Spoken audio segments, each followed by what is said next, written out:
एक छोटे से गांव रामपुर में मुकेश नाम का एक लड़का रहता था। वह दिखने में भोला था, लेकिन उसे झूठ बोलने की बहुत बुरी आदत थी। एक दिन वह अपने दोस्तों के पास दौड़ता हुआ आया और बोला, अरे सुनो सुनो, कल रात मैंने जंगल में शेर देखा। दोस्त चौंक गए। सच में? तू शेर से नहीं डरा? मुकेश सीना तान कर बोला, वो मेरे बिल्कुल सामने आ गया था, लेकिन मैं बिल्कुल नहीं डरा। दोस्त उसकी तारीफ करने लगे। वाह मुकेश, तू तो बड़ा बहादुर है। असल में मुकेश ने कभी शेर देखा ही नहीं था।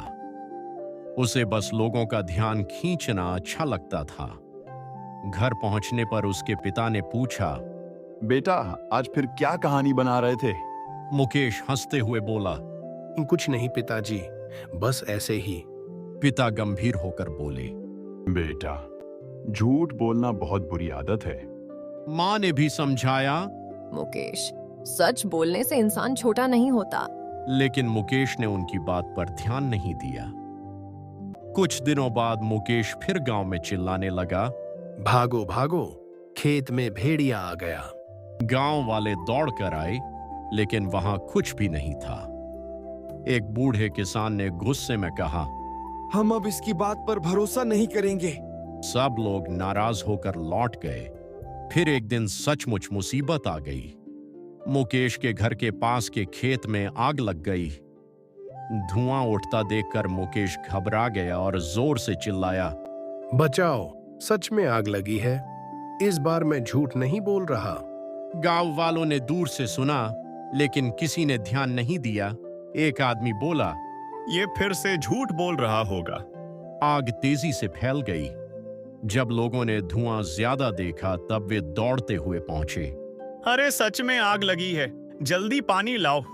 काफी मेहनत के बाद आग बुझाई गई, लेकिन खेत का बड़ा हिस्सा जल चुका था। मुकेश रोते हुए बोला, मुझे माफ कर दो, मेरी वजह से इतना नुकसान हो गया। पिता ने दुखी होकर कहा, देख लिया, झूठ का नतीजा कितना बुरा होता है। मां ने उसके सिर पर हाथ रखकर कहा, गलती मान लेना ही असली हिम्मत है। गांव के एक बुजुर्ग ने समझाया, बेटा, याद रखो, सच्चाई सबसे बड़ी ताकत है। मुकेश ने आंसू पोंछते हुए कहा, आज के बाद मैं कभी झूठ नहीं बोलूंगा। उस दिन के बाद उसने सच बोलना शुरू किया और मेहनत से सबका विश्वास फिर से जीत लिया। सीख, झूठ बोलने से भरोसा टूट जाता है और भरोसा ही इंसान की सबसे बड़ी पूंजी है।